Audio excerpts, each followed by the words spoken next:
So you want the details on my so-called family life? Here goes. I'm Emma, hitting the big 3-0 this year, and I've been with Mike, my other half, since we were both too young to know any better.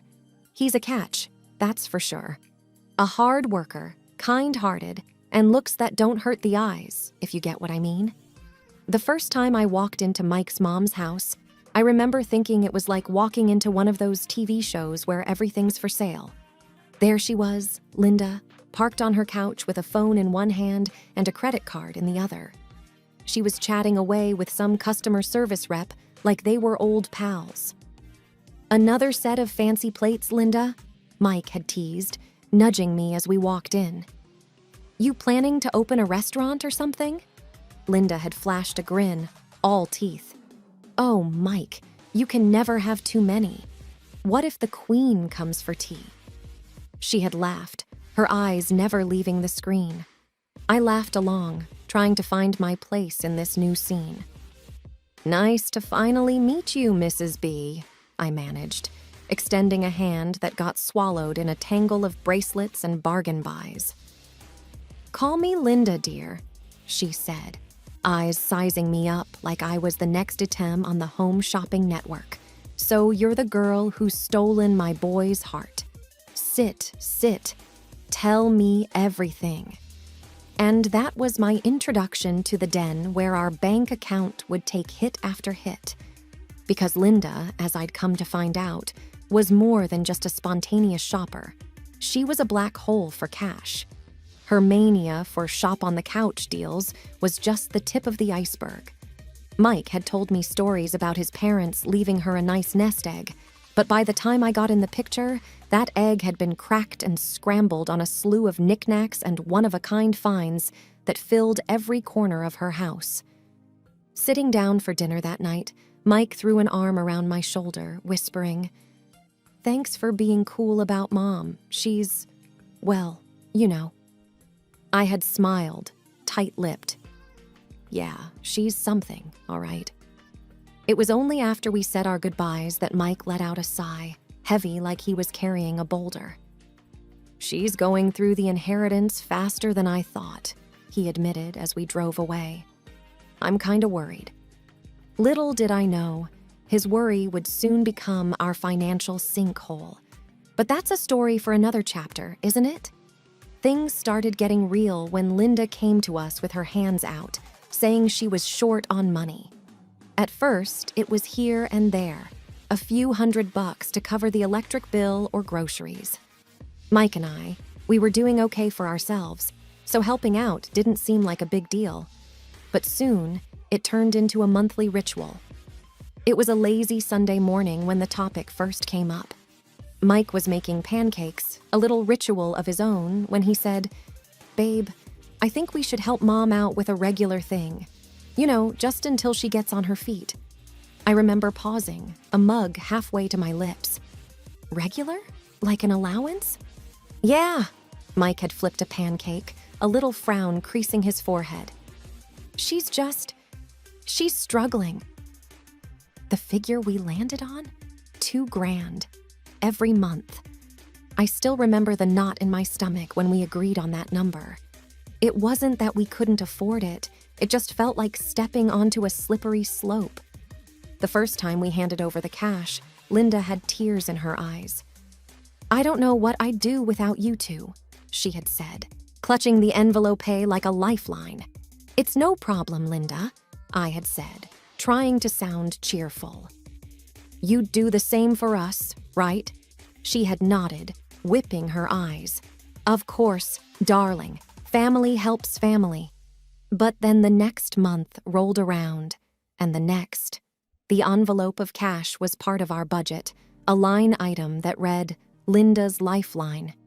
Mike never said much about it, but I caught the worried looks he shot our bank statements after each donation to the cause.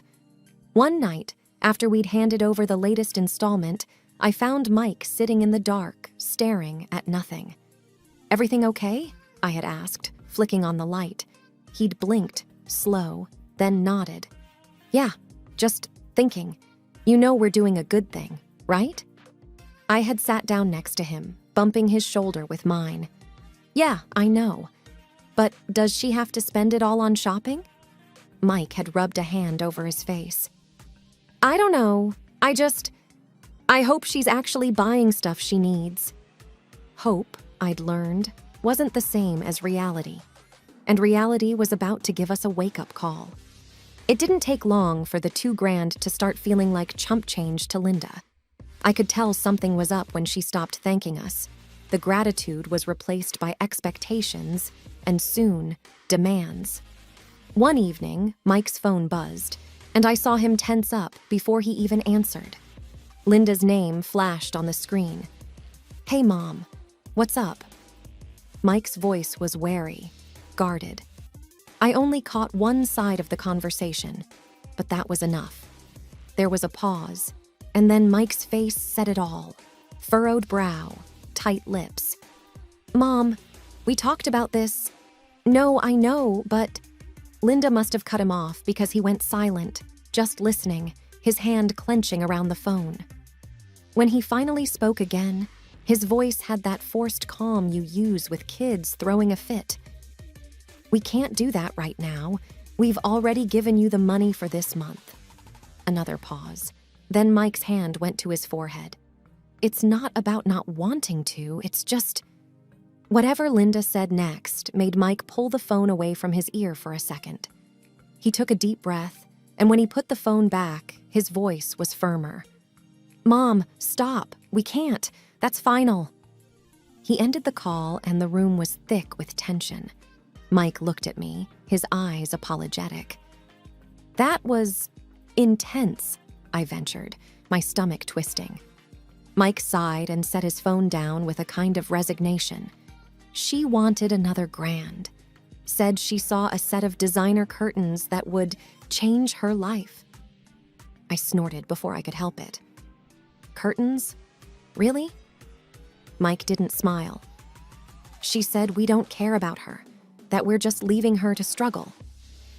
I reached over and took his hand. We're not, and you know it.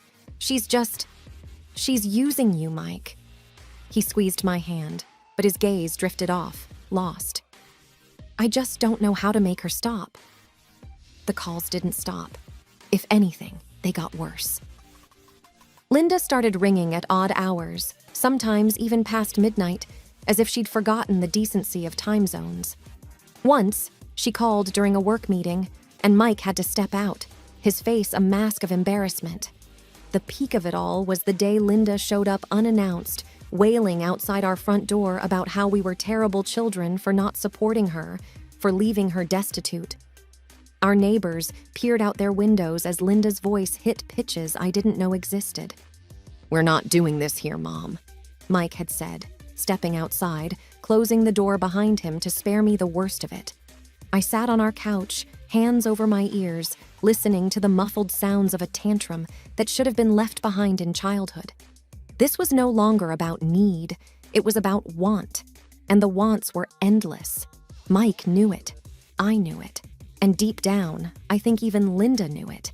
But knowing something's broken and fixing it are two different things. Mike wasn't ready to fix it, not yet. And so the tantrums became another part of our routine, another thing to anticipate and dread. And I couldn't shake the feeling that it was only going to get worse. As the months dragged on, the weight of Linda's demands started taking a toll on our marriage.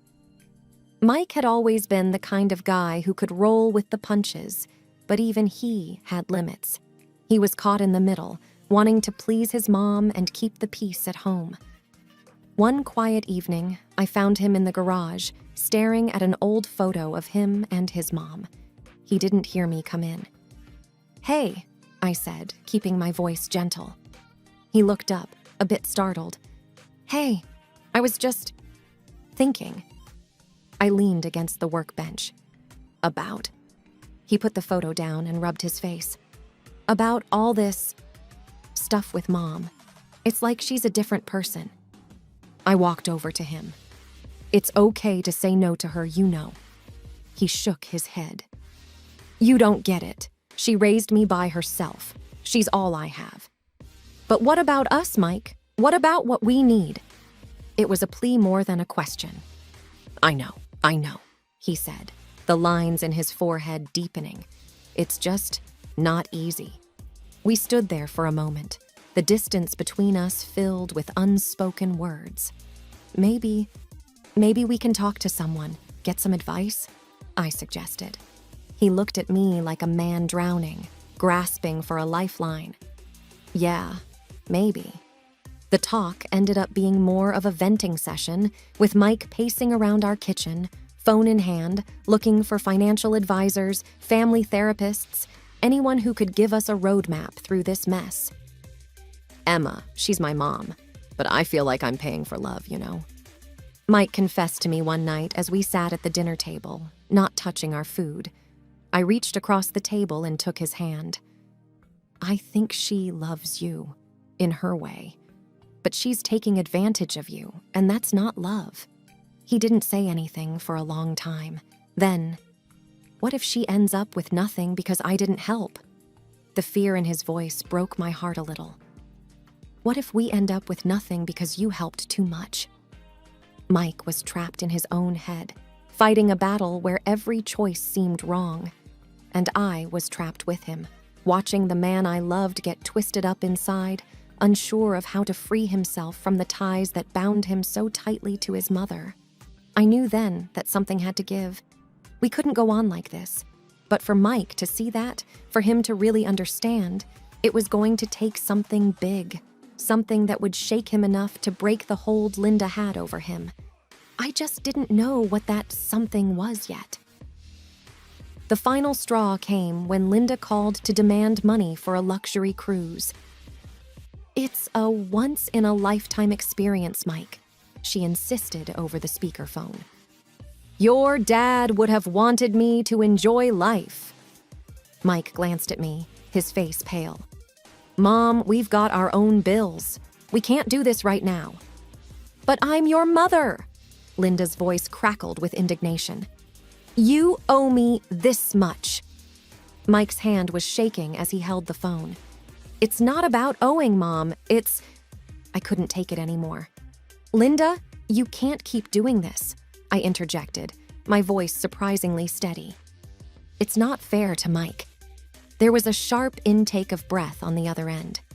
And who are you to tell me what's fair? You just married into this family. I'm his mother. I felt Mike's hand on my arm, but I shook it off. Being his mother doesn't give you the right to drain our finances. Linda was seething now. I see how it is. You've turned my son against me. That's not true, Mike cut in, but his voice lacked conviction. It is true, Linda was almost shouting. And if you two don't want to help me, maybe I should just talk to a lawyer about what I'm owed. We both stared at the phone in disbelief. You would sue your own son? Mike's voice was a whisper. If I have to, Linda shot back. I'll call you tomorrow. You better have a good answer. The call ended with a click, leaving a heavy silence in its wake. Mike looked at me, his eyes hollow. I can't believe she would go that far. I wrapped my arms around him, but there was a cold fear in the pit of my stomach. We need to stand our ground, Mike. He nodded slowly, wrapping his arms around me in return. Yeah, we do. That night, we lay in bed, wide awake, knowing that things couldn't go on like this. We had to confront Linda, but the thought of it twisted my guts. She was family, but this was war. A war we never wanted to fight. I watched the sunrise, a routine that brought little comfort these days. Mike was still asleep, the stress of the situation with his mom weighing on him even in his dreams. The idea came to me, a desperate thought that seemed to dance on the edge of sanity. What if Linda believed we were no longer here? Not a permanent deception, just long enough to see her true colors. Over breakfast, I broached the subject with Mike. What if Linda thought we were gone? Not forever, just to see what she'd really do. He nearly choked on his coffee. Gone, as in dead. Exactly, I said. We can tell if her tears are real or just for show. He was silent, the the fork halfway to his mouth. "That's intense," he finally said. I nodded. "But necessary." After a moment of heavy silence, Mike agreed. "Let's do it." My mom was the linchpin, her voice a quivering whisper over the phone. "Linda, they had an accident. It's bad.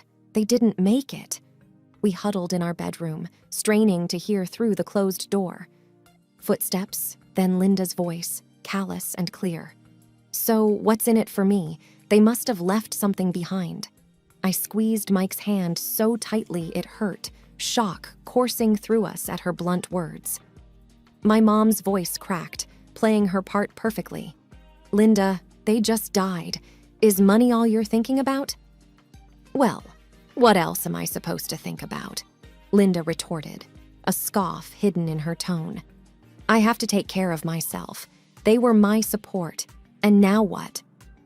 We emerged then, stepping into the living room. Linda's reaction was a mix of horror and disbelief. But the call." Mike was a statue of cold resolve. "You're not getting anything from us, Linda. Not now, not ever again." Her face twisted, anger and shock warring for dominance. "You tricked me." "No," I corrected her, my voice surprisingly steady. "We just showed you the truth." Mike opened the front door, his gesture final. "Goodbye, Linda." As we watched her leave, a part of me mourned the loss of what should have been a family. But we hadn't really lost anything, had we? We'd only uncovered the painful truth that had been there all along. The next few days were eerily quiet. Mike and I rarely spoke about Linda, as if mentioning her might break the calm that had settled over the house. But we couldn't avoid the topic forever. We heard things through friends, little snippets of how Linda was coping. Or rather, not coping. One evening, as we sat on the couch with the TV murmuring in the background, Mike broke the silence. "I heard Mom's selling the house." "Really?" I replied, keeping my eyes on the screen. He nodded. "Yeah, and everything she bought from those shopping sprees." I turned to look at him. "How do you feel about that?" He shrugged. "Relieved, I guess, and sad. It's like I don't even know her." We sat in silence for a moment, the weight of his words hanging between us. Then, a knock at the door. We exchanged a glance, neither of us expecting anyone. Mike got up and I followed, hovering by the hallway as he opened the door. It was Linda, looking smaller somehow. "Can I come in?" she asked, her voice void of its usual demand. Mike hesitated but stepped aside. She walked in, not meeting our eyes. I got your mom's message," she started, fiddling with her purse. "We know," Mike said flatly. "I've been selling stuff, trying to make ends meet without asking you for money," Linda continued. Mike crossed his arms. "Why are you telling us this?" Linda looked up then, her eyes wet. "Because I was wrong. And..." She took a breath. "And I'm sorry." It was the first time I'd ever heard those words from her. Mike and I exchanged a look, a silent conversation passing between us. "We appreciate the apology, Linda," I said, "but things can't go back to how they were." "I know," she nodded, wiping her eyes. "I know." And with that, she left, closing the door softly behind her. Mike and I returned to the couch, the TV still murmuring away. "Do you think she meant it?" I asked after a moment. "I don't know," Mike replied, "but I hope so, for her sake." We sat there, the room growing dark around us, contemplating the future and what it might bring. It's funny how life has a way of settling down after a storm. Things with Linda quieted down after she left our house that day. Mike and I, we moved on with our lives, finding peace in the small, daily routines that make up a life together. One evening, after dinner, we were cleaning up when Mike's phone buzzed with a message from an old family friend, Dave. He hesitated for a moment before reading it out loud. "Linda's sold off all her shopping channel hoard. House, too. She's in a rental now. over by the east side. I put down the plate I was drying and looked at him. How do you feel about that? He took a deep breath, pondering. Empty, a bit, but also relieved? Relieved, I echoed, not because I was surprised, but because I felt it too. Yeah, she's making her own way, isn't she? Even if it's not what she's used to. He seemed to be trying to convince himself more than me. I nodded, leaning against the counter. Dave say anything else? Mike scrolled through the message. Just that she's telling everyone who'll listen that we've abandoned her, that we're terrible for cutting her off. There was a sting to those words, a sting that might have hurt more once, but not now, not after everything. We haven't abandoned her, Mike. We set boundaries, I said firmly. He looked up, a half smile tugging at his lips. I know, and it's better this way, for all of us. We went back to cleaning up, the house filled with the comfortable silence of two people who understood each other. Later that night, as we settled into bed, Mike turned to me. You know, I don't feel guilty. I found his hand under the covers and squeezed it. You shouldn't. We did more than enough. Yeah, he said softly. We did. We turned off the lights, and in the darkness, I felt the last remnants of tension leave my body. Outside, the world went on, and inside, we had each other. That was enough. Whatever Linda chose to do or say, it was on her now. We had each other, and we had peace. And that's all that really mattered.